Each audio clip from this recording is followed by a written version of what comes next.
Hey what's up everybody, कैसे हो आप सब। वीडियो को लाइक करो, शेयर करो और सब्सक्राइब करो। गुड मॉर्निंग स्टूडेंट्स, हम अपने बायोलॉजी सेक्शन का chapter 3 getting to know plants पढ़ रहे हैं। ठीक है, इस पे हमने root system, shoot system, plants के बारे में काफी चीजें पढ़ ली हैं। स्टेम कैसे मॉडिफाई किया जाता है, रूट का कैसे मॉडिफिकेशन होता है, ये सारी चीजें पढ़ ली हैं। आज जो हम पहले पढ़ने जा रहे हैं वो क्या है, लीफ। जब आप लीफ को ध्यान से देखते हैं तो आप लीफ का जो स्ट्रक्चर है तो उस स्ट्रक्चर में ये सारी चीजें आपको दिखती हैं। जैसे कि ये वाला पार्ट क्या होता है, किसी ब्रांच से लगा हुआ स्टेम होता है। ठीक है, और उस स्टेम से ये जो लीफ कनेक्ट होती है, उसे क्या कहते हैं, नोड्स कहते हैं। ठीक है, इसके बाद ये पूरा लीफ का स्ट्रक्चर होता है। ये जो लीफ के ये बीच वाली, आप जब ध्यान से देखेंगे तो लीफ के बीच में एक ऐसे रे गई होगी, एक लाइन गई होगी, जिसे हम क्या कहते हैं, मिड रिम कहते हैं। ठीक है, और फिर आपने अगर लीफ को ध्यान से देखा होगा तो ये साइड में उसके ढेर सारे ऐसे छोटे छोटे आपको लाइंस दिखती होंगी, उन्हें हम क्या कहते हैं, वेन कहते हैं। क्या कहते हैं, वेन कहते हैं। ठीक है, इसके बाद ये जो लीफ का बाहर वाला स्ट्रक्चर होता है, एकदम साइड वाला, ये वाला स्ट्रक्चर, इसे क्या कहते हैं, ब्लेड कहते हैं। क्या कहते हैं, ब्लेड कहते हैं। ठीक, और ये जो एकदम इधर किनारे वाला जो थोड़ा सा नुकीला टाइप का, थोड़ा सा मतलब ऐसे स्ट्रक्चर में रहता है, तो इसे क्या कहते हैं, टिप कहते हैं, या फिर कह सकते हैं एपेक्स। दोनों चीज सेम है, टिप और एपेक्स दोनों चीजें सेम है। ठीक है, फिर ये जो लीफ, ये जो लीफ क्या कहते हैं, स्टेम से कनेक्ट होती है, यानी मिड रे से बाहर एक लाइन जो दिखती है आपको, एक वो क्या होती है, पैटियोल होती है। क्या होती है, पैटियोल होती है। और यही पैटियोल जब लीफ के अंदर चला जाता है तब उसे क्या कहते हैं, मिड रिम कहते हैं। ठीक है, और ये जितना भी आपको लाइंस के बीच में ये जो स्पेस दिखता है, ये जितना भी स्पेस होता है, इसे क्या कहते हैं, लीफ लैमिना कहते हैं, या फिर लीफ ब्लेड कहते हैं। ठीक है, इसके बाद लीफ में और क्या प्रेजेंट होता है, हम सभी जानते हैं कि जो लीफ है उसका कलर क्या होता है, ग्रीन होता है। तो ग्रीन कलर किसकी वजह से होता है, क्लोरोफिल की वजह से। ये क्लोरोफिल क्या करती है, लीफ को ग्रीन कलर देती है, और इसी ग्रीन कलर की हेल्प से, यानी क्लोरोफिल की हेल्प से प्लांट्स क्या कर पाते हैं, फोटोसिंथेसिस कर पाते हैं। जितना इंपॉर्टेंट वाटर का होना, सॉइल का होना, सनलाइट का होना है और कार्बन डाइऑक्साइड का होना है, उतना ही इंपॉर्टेंट लीफ में क्लोरोफिल का होना है, जिससे जो लीफ है वो अपना खाना बना सके। ठीक, फिर लीफ में एक और चीज पाई जाती है जिसे कहते हैं स्टोमेटा। स्टोमेटा जो आपकी लीफ होती है, उसको जब आप उल्टा करके देखेंगे तो उसका जो लोअर सरफेस होता है, पीछे का सरफेस होता है, वहां पर छोटे छोटे पोर्स प्रेजेंट होते हैं। उन्हें हम क्या कहते हैं, जब आप उसे माइक्रोस्कोप में देखेंगे तब वो पोर्स आपको दिखेंगे, आपकी नेकेड आई से वो स्पोर्स आपको नहीं दिखेंगे। उन पोर्स को क्या कहते हैं, स्टोमेटा कहते हैं। और इन स्टोमेटा का काम क्या होता है, एक्सचेंज करने में, गैसेस का एक्सचेंज करने में हेल्प करते हैं। मतलब एटमॉस्फेयर से कार्बन डाइऑक्साइड अंदर ले जाने में, और जो प्लांट ने खाना बनाकर फोटोसिंथेसिस क्रिएट करके ऑक्सीजन क्रिएट किया है, उसको इन्वायरमेंट में रिलीज करने का ये सारा काम किससे होता है, इन्हीं स्टोमेटा, इन्हीं पोर्स से होता है, जो लोअर सरफेस एरिया में होते हैं किसी भी लीफ के। तो लीफ का ये जो पार्ट ऑफ लीफ है, ये आपको याद होने चाहिए। और अगर आप चाहते हैं तो जब ये वीडियो आपके पास पहुंचेगा तो आपको किसी भी प्लांट की एक लीफ ले लीजिएगा, और ये सारे पार्ट्स आप उस पर इजिली आइडेंटिफाई कर सकते हैं। ठीक है, नेक्स्ट टॉपिक जो हम पढ़ने जा रहे हैं वो टाइप्स ऑफ लीफ है। ठीक है, तो टाइप्स ऑफ लीव्स किसके, according to the types of lamina. Types of leaf हम किसके बेसिस पे निकालते हैं, लैमिना के बेसिस पे। कि लैमिना में क्या टाइप्स है, उसके बेसिस में हम टाइप्स ऑफ लीव्स को डिवाइड करते हैं। Leaves are divided into two parts, दो पार्ट्स में डिवाइड होती है on the basis of lamina. पहला जो है वो सिंपल लीफ, दूसरा कंपाउंड लीफ। सिंपल लीफ में क्या होता है, it has one lamina and it is not divided into segments. Simple leaf में एक ही लैमिना होगा और ये सेगमेंट्स में डिवाइड नहीं होगा। एग्जाम्पल में आपको मिलेगा money plant, mango and guava etcetera. जितने भी ट्रीज हैं उनमें कौन सी लीफ पाई जाती है, सिंपल लीफ पाई जाती है, ठीक है। Then second one is compound leaf. इस पे क्या होगा, जो लैमिना है वो डिवाइड हो जाता है सेवरल सेगमेंट्स में, ठीक है, या फिर लीफलेट्स में डिवाइड हो जाता है। सेवरल सेगमेंट्स कह सकते हैं हम, या लीफलेट्स में डिवाइड हो जाता है। एग्जाम्पल में रोज और पाम, ठीक है। तो दो टाइप्स की लीव्स हो गई, सिंपल एंड कंपाउंड। सिंपल में लैमिना क्या कहते हैं, सेगमेंट्स में डिवाइड नहीं होता है, और कंपाउंड में ये सेवरल सेगमेंट्स में डिवाइड हो जाता है। नेक्स्ट टॉपिक जो हम पढ़ने जा रहे हैं वो है अरेंजमेंट ऑफ लीव्स। किसी भी प्लांट में लीव्स का अरेंजमेंट कैसे होता है वो यहाँ पर हम देखने जा रहे हैं, ठीक है। तीन पार्ट्स में अरेंजमेंट डिवाइड है। पहले तो alternate arrangement, opposite arrangement and word arrangement, ठीक है। तो आइए देखते हैं अल्टरनेट अरेंजमेंट क्या होता है। A single leaf grows from each node. क्या एक सिंगल लीफ ग्रो करती है एक नोड से। मान लिया कि ये आपकी स्टेम है, ठीक है, ये यहाँ पे एक नोड है, ये यहाँ पे एक नोड है, यहाँ पे ऐसे नोड्स है। तो एक लीफ यहाँ से ग्रो करेगी, एक लीफ यहाँ से ग्रो करेगी, एक लीफ यहाँ से ग्रो करेगी, एक लीफ यहाँ से ग्रो करेगी। इट मीन्स कि जो नोड है वहां से एक ही लीफ ग्रो करेगी, तब उसे क्या कहते हैं, अल्टरनेट अरेंजमेंट। देखिए अल्टरनेट है, एक यहाँ से तो एक यहाँ से, एक यहाँ से एक यहाँ से, ठीक है। तो ये अल्टरनेट अरेंजमेंट है। इस कहाँ पाया जाता है, मैंगो एंड सनफ्लावर में पाया जाता है, ठीक है। देन नेक्स्ट क्या है, देन नेक्स्ट है अपोजिट अरेंजमेंट। अपोजिट अरेंजमेंट क्या होता है, two leaves grown opposite to each other from the same node. क्या होगा, नोड सेम होगा, मान लिया इधर लीफ है और इससे फिर लीफ निकल आई, फिर एक नोड है, यहां से भी लीफ आ गई और इसके अपोजिट से भी लीफ आ गई। तो अगर एक ही नोड से दो लीफ निकल रही है तो उसे हम क्या कहते हैं, अपोजिट कहते हैं। ये देखिए दोनों अपोजिट है एक दूसरे के, ठीक है। ये पाई कहाँ जाती है, गुआवा एंड तुलसी में पाई जाती है, ठीक है। Then last one is whorled arrangement. इसमें क्या होता है, 3 or more leaves grown from the same node। 3 से 4 जो 3 या उससे ज्यादा लीव्स एक ही नोड से ग्रो कर जाती हैं। मान लिया ये था, ये नोड है, तो क्या होगा, यहीं से ढेर सारी लीव्स हो सकता है 3 ग्रो कर जाए, 4 ग्रो कर जाए, कई ग्रो कर जाएंगी, तो उसे क्या कहते हैं, वर्ड अरेंजमेंट कहते हैं, ठीक है। इसके बाद ये अरेंजमेंट आपको समझ में आ गया होगा।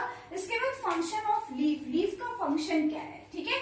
तो हमने स्ट्रक्चर ऑफ लीफ में एक चीज पढ़ी थी कि लीफ के पास क्या होता है, क्लोरोफिल होता है, जिसकी वजह से उसका कलर क्या होता है, ग्रीन होता है, ठीक है। अब ये क्लोरोफिल करता क्या है, जो सनलाइट होती है उसे ट्रैप कर लेता है, मतलब एब्जॉर्ब कर लेता है, अपने पास रख लेता है, ठीक है। अब जब ये लीफ के पास सनलाइट आ गई, उसपे क्लोरोफिल है और उसे रूट से वाटर मिल रहा है थ्रू जाइलम। हमने 2 टाइप्स की वेसल पढ़ी थी, जाइलम एंड फ्लोएम। जाइलम जो है वाटर एंड मिनरल्स को एब्जॉर्ब करता है और प्लांट के डिफरेंट पार्ट्स तक पहुंचाता है, तो यहाँ पर लीफ तक भी पहुंचाता है, ठीक है। तो कार्बन डाइऑक्साइड मिल गई आपको, वाटर मिल गया लीफ में, ठीक है। अब सनलाइट किसने ट्रैप कर ली, क्लोरोफिल ने ट्रैप कर ली, सनलाइट भी मिल गई, ठीक है। तो ये क्या होंगे, कन्वर्ट हो जाएंगे और कन्वर्ट करके क्या बनाएंगे, ग्लूकोज बनाएंगे। क्या बनाएंगे, ग्लूकोज बनाएंगे और साथ में क्या बनाएंगे, ऑक्सीजन बनाएंगे, ठीक है। ये जो ग्लूकोज है ये यूज कर लिया जाएगा प्लांट के थ्रू एज अ फूड। ये प्लांट्स का क्या है, फूड है, ठीक है। और ये जो ऑक्सीजन है इसे एटमॉस्फेयर में क्या कर दिया जाएगा, छोड़ दिया जाएगा हम ह्यूमन बींग्स के लिए, लिविंग ऑर्गेनिज्म के लिए, क्योंकि हम सभी जो हैं वो ऑक्सीजन का इनटेक करते हैं रिस्पायरेशन के लिए, सांस लेने के लिए। ठीक, तो आपको ये समझ में आ गया कि कार्बन डाइऑक्साइड, वाटर, सनलाइट और क्लोरोफिल जब मिलते हैं तो ग्लूकोज में कन्वर्ट होते हैं। ग्लूकोज प्लांट्स ही यूज कर लेते हैं और जो ऑक्सीजन है वो इन्वायरमेंट में रिलीज आउट कर दिया जाता है, जिससे लिविंग ऑर्गेनिज्म अपना रिस्पायरेशन करते हैं। ठीक है, सो हम पढ़ रहे थे function of leaf. First function of leaf पढ़ लिया हमने कि वो प्लांट के लिए फूड क्रिएट करने में हेल्प करती है। ठीक है, इसके बाद सेकेंड जो फंक्शन है वो क्या है, ट्रांसपिरेशन। ट्रांसपिरेशन क्या होता है, हम सभी जानते हैं प्लांट को वाटर चाहिए। वो वाटर कैसे एब्जॉर्ब करता है, रूट के थ्रू एब्जॉर्ब करता है। किस लिए करता है, फूड को क्रिएट करने के लिए।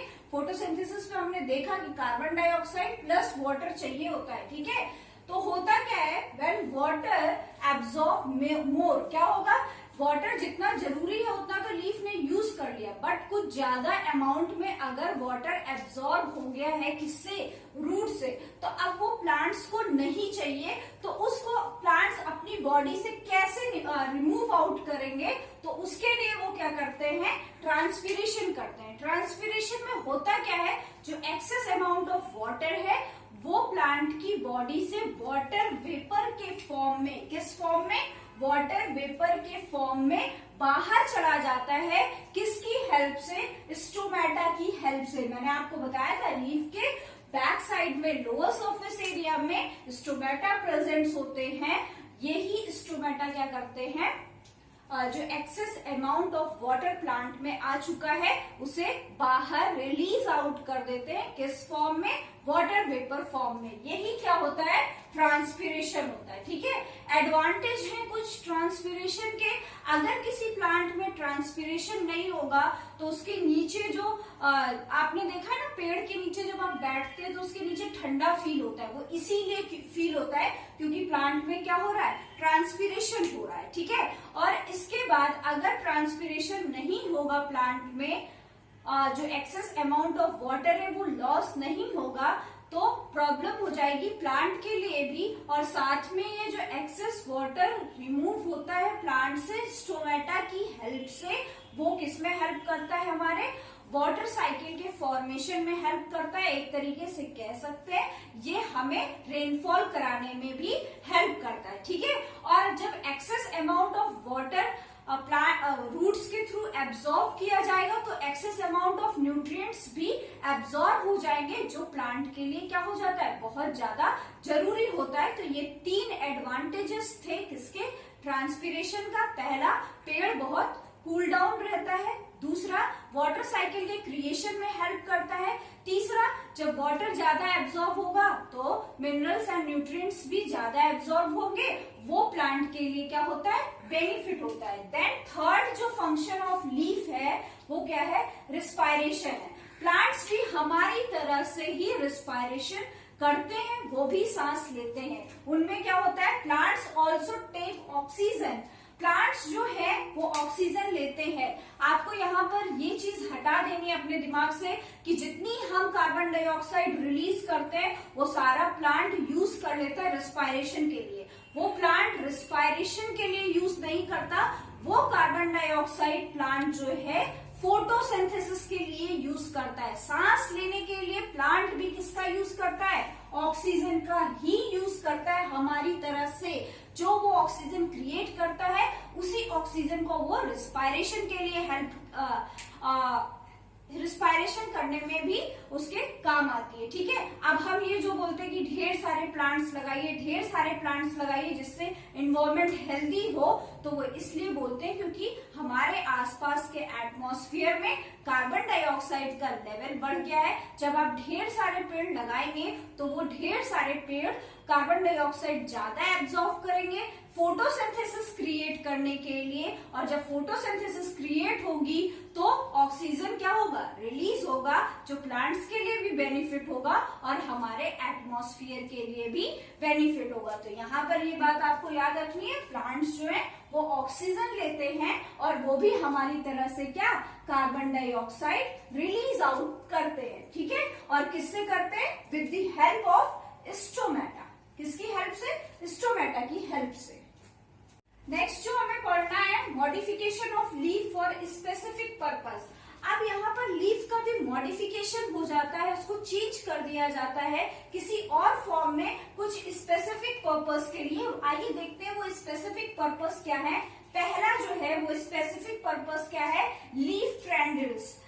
जो लीफ है वो ट्रेंडल्स में चेंज हो जाती है। जब भी आप कभी ने पी प्लांट देखा होगा, आप सबने तो देखा होगा, उसकी जो लीफ है, लीफ के आगे ऐसे ऐसे करके कुछ एक कह सकते हैं थ्रेड लाइक स्ट्रक्चर होता है। तो वो थ्रेड लाइक स्ट्रक्चर इसीलिए होता है, वो किसका कन्वर्ट हुआ, किसका कन्वर्जन है, लीफ का कन्वर्जन है। किसका कन्वर्जन है, लीफ का। और ये ट्रेंडल्स क्या करते हैं, किसी भी प्लांट को यानी जो पी प्लांट है उसको सपोर्ट करते हैं किसी चीज पर क्लाइंब करने के लिए, किसी चीज पर क्लाइंब अप करने के लिए, किसी वुड में, किसी बिल्डिंग में, किसी रॉक में। इस ट्रेंडल की हेल्प से ये प्लांट्स क्या कर जाते हैं, क्लाइंब कर जाते हैं। ठीक है, देन लीफ जो है वो स्पाइन्स में कन्वर्ट हो जाती हैं। मेनली जो कैक्टस प्लांट होता है उसपे क्या होता है, लीव्स नहीं होती है, वहां पर क्या होती है, स्पाइक्स होती हैं, कांटे होते हैं। वो इसलिए क्योंकि हमने पढ़ा कि नॉर्मल जो प्लांट होते हैं अगर उनमें लीफ होती है तो वो ट्रांसपिरेशन करते हैं, वाटर का लॉस करते हैं। ठीक है, क्योंकि उसमें स्टोमेटा प्रेजेंट है। अब सोचिए राजस्थान के पेड़ पर, मतलब कैक्टस जो राजस्थान में उगता है, वहां पर अगर लीफ किसी प्लांट में पाई जाएगी तो ट्रांसपिरेशन भी बहुत ज्यादा होगा। ट्रांसपिरेशन मतलब कि वाटर का जो ज्यादा वाटर एब्जॉर्ब किया गया है उसको बाहर रिलीज आउट कर देना। तो अगर वहां राजस्थान के प्लांट्स अपना जो वाटर है उसे ज्यादा रिलीज आउट कर देंगे तो वो क्या हो जाएंगे, ड्राई हो जाएंगे। इसीलिए जो हॉट डेजर्ट वाली एरिया है वहां पर कैसे कैक्टस जैसे प्लांट पाए जाते हैं जिनमें लीफ की जगह स्पाइन्स होते हैं। वो स्पाइन क्या करते हैं, ट्रांसपिरेशन को कम कर देते हैं, जिससे उन प्लांट्स में क्या बचा रहता है, वाटर बचा रहता है और वो वहां इजिली सर्वाइव कर लेते हैं। ठीक है, then third one is for vegetative propagation. अब लीफ जो है वो वेजिटेटिव प्रोपोगेशन कैसे करती है, ब्रायोफिलम एक लीफ है। क्या है, ये एक लीफ है जो क्या करती है, जर्मिनेट करती है, कह सकते हैं रिप्रोड्यूस करती है। अगर आप ब्रायोफिलम की लीफ को लगा देंगे तो इससे छोटे छोटे पौधे जो है वो रिप्रोड्यूस कर जाएंगे। ठीक है, तो ये एक सिंगल ऐसी लीफ है जो रिप्रोड्यूस करती है, जो है bryophyllum. Then last one is for getting food. कभी कभी लीफ जो है वो फूड पाने के लिए क्या होती है, किसी स्पेसिफिक पर्पस में कन्वर्ट हो जाती है, जैसे कि पिक्चर प्लांट। पिक्चर प्लांट एक ऐसा प्लांट है जिसमें जग लाइक स्ट्रक्चर होता है। जो लीफ है वो जग लाइक स्ट्रक्चर में चेंज हो जाती है और वो पेड़ से अटैच होती है। यहाँ पर एक लिड लगा होता है। ठीक है, जैसे ही कोई इंसेक्ट इसके पास आकर बैठता है, ये जो लिड है वो आकर गिर जाती है और ये जो प्लांट के अंदर उस पिक्चर में जग लाइक स्ट्रक्चर में वो इंसेक्ट क्या होता है, अंदर चला जाता है। इस तरह से कुछ प्लांट्स को क्या मिलता है, अपना फूड मिल जाता है। ठीक है, तो ये कुछ यूजेस थे किसके, लीव्स के, और modification of leaf for specific purpose, और कुछ मॉडिफिकेशन थे किसके, लीव्स के, कुछ स्पेशल पर्पस के लिए। यहाँ तक का चैप्टर आई होप आपको समझ में आ गया होगा। इसके बाद जब हम नेक्स्ट टॉपिक पढ़ेंगे वो होगा हमारा फ्लावर। ठीक है, तब तक के लिए गुड बाय, टेक केयर, और आप अपनी सारी लेट्स ट्राई वगैरह कंप्लीट कर लीजिएगा। हम नेक्स्ट वीडियो में फ्लावर के